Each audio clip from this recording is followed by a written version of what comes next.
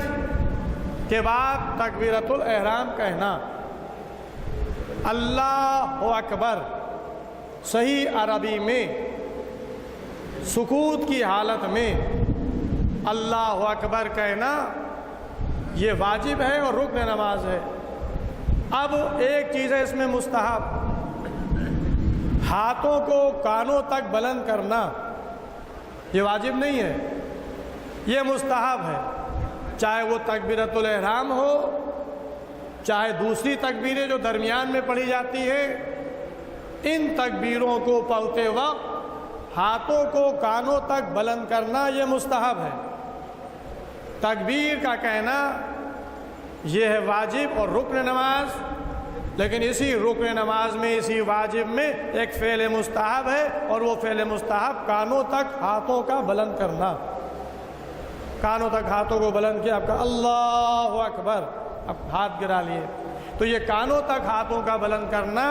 یہ فعل مستحب ہے۔ تکبیرۃ الاحرام کا کہنا یہ واجب ہے اور رکن نماز ہے۔ اس تکبیر سے پہلے ہے نیت۔ نیت جو نماز آپ پڑھنے جا رہے ہیں اس کا تعین کرنا کہ ہم کون سی نماز پڑھ رہے ہیں، ظہر کی ہے، عصر کی ہے، فجر کی ہے، قضا ہے، جماعت سے ہے، جو سی بھی نماز آپ پڑھ رہے ہیں اس کا تعین کرنا۔ یہ ضروری نہیں ہے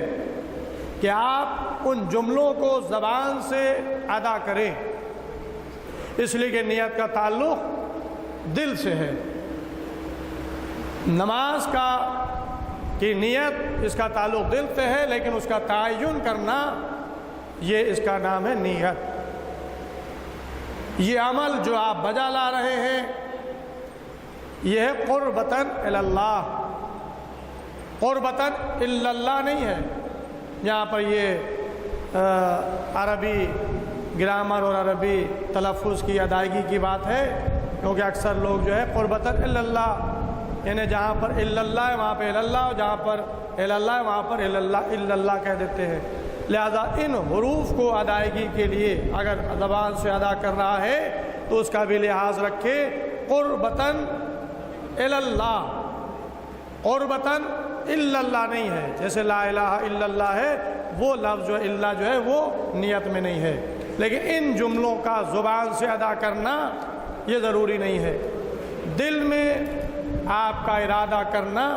کہ یہ ہم نماز ظہر 4 رکعت جماعت کے ساتھ ادا کر رہے ہیں، واجب قربتاً الی اللہ، یہ پوری عبارت جس کو میں نے زبان سے دہرایا، اس کو زبان سے دہرانا یہ ضروری نہیں ہے، اس کا دل میں ہونا نماز پڑھتے وقت، اس کا نام ہے نیت۔ اب عمل جو ہوا وہ ہوا تکبیرۃ الاحرام، نیت کرنے کے بعد، اور اس نیت کو نماز کے آخری مرحلے تک اس پر قائم رہنا، باقی رہنا، یہ نہیں ہے کہ آپ نے نماز پڑھتے وقت تو ارادہ کر لیا اور آپ مہو ہو گئے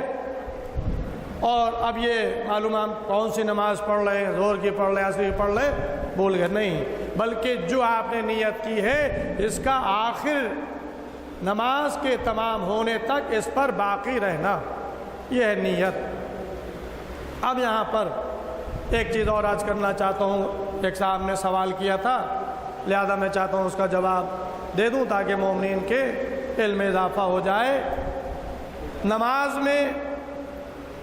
قنوت یہ مستحب ہے، واجب نہیں ہے، فعل مستحب ہے۔ اب بعض نمازوں میں قنوت کی نوعیت الگ الگ ہے، مثلا نماز عیدین میں پہلی رکعت میں 5 مرتبہ، دوسری رکعت میں 4 مرتبہ قنوت پڑھنا یہ مستحب، اور نماز آیات کے قنوت دونوں رکعتوں میں ملا کے 5 مرتبہ، پہلی میں 2 اور دوسری میں 3۔ اسی طرح سے نماز جمعہ کے 2 قنوت مستحب۔ پہلا قنوت رکوع سے جانے سے پہلے پڑھنا مستحب، دوسرا قنوت دوسری رکعت کے رکوع سے کھڑے ہونے کے بعد قنوت پڑھنا یہ مستحب۔ اب یہاں پر قنوت کی نوعیت بدلی ہوئی ہے، قنوت کی دعائیں بھی بعض مختلف تعلیم کی گئی ہیں، لیکن قنوت اپنے دونوں ہاتھوں کو بلند کرنا، چہرے کے سامنے لانا اور دعائے قنوت کا پڑھنا، ذکر الہی کرنا، یہ مستحب ہے۔ اب جو سوال کیا گیا وہ یہ کہ قنوت پڑھنے کے بعد اپنے ہاتھوں کو ہم کس طرح سے نیچے کریں؟ آیا اپنے چہرے پر پھیریں یا یوں ہی ہاتھ گرا دیں، یا قنوت پڑھنے کے بعد ہاتھوں کا چہرے پر پھیرنا یہ صحیح ہے یا نہیں ہے؟ یہ سوال کیا گیا۔ تو بہرحال میں نے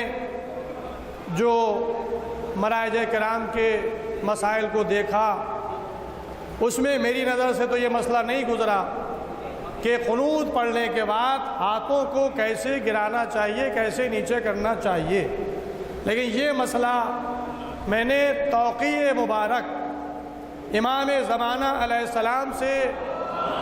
جو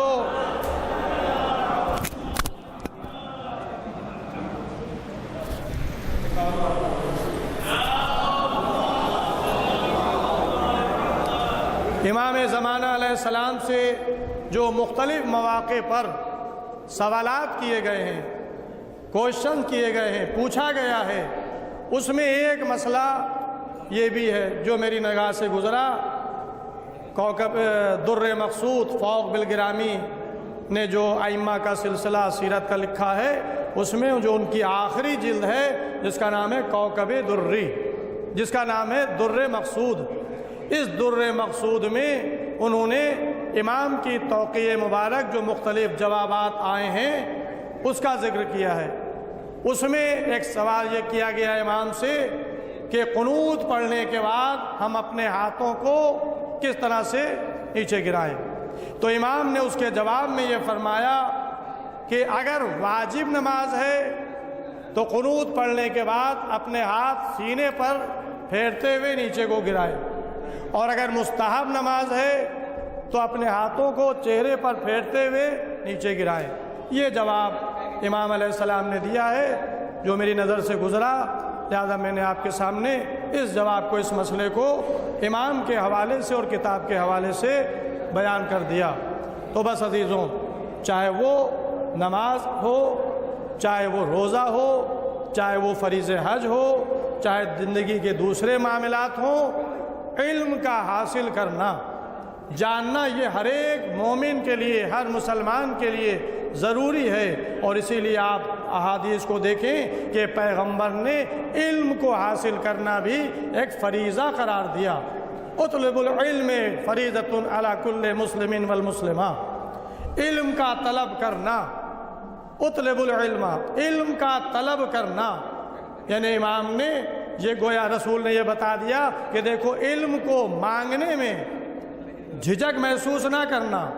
علم کو مانگنے میں، طلب کرنے میں ہچکچاہٹ محسوس نہ کرنا، بلکہ تم پر واجب ہے کہ علم کو طلب کرو۔ اگر تم نہیں جانتے ہو، اگر تمہیں نہیں معلوم ہے تو جن لوگوں کو معلوم ہے ان سے علم کو طلب کرو، علم کو حاصل کرو۔ لہذا طلب علم یہ ایک فریضہ ہے جو پیغمبر اسلام نے ارشاد فرمایا ہے، اور ائمہ کی احادیث میں بھی طلب علم کی فضیلت ہے۔